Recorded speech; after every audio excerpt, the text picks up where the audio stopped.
Kung nadaanan mo ang video na ito at pinanood mo, ay pakiclick na rin ang subscribe button. Ang topic natin ngayon mga idol ay ang tamang pagkakabit ng gulong sa rims o sa mags.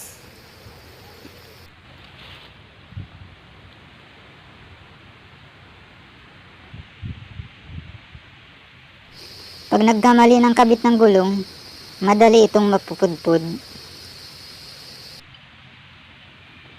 Nalaman ko ito mga idol nung minsang magpapalit ako ng gulong.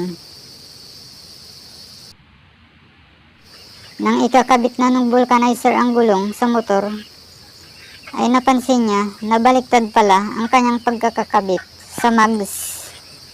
Kaya inulit niya ito. Dahil hindi nakaayon ang thread o spike ng gulong kung paano ito iikot. Mayroon din diyang nakalagay sa gulong kung paano mo siya ipapaayon sa pag-ikot. Pag ikinabit mo siya sa hulihan o sa unahan.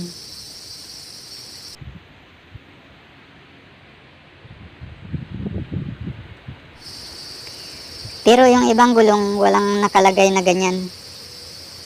Kaya magbabase ka na lang sa thread niya o sa kanyang spike. Katulad ng gulong ko na ito sa unahan, wala siyang nakalagay kung paano ang rotation niya.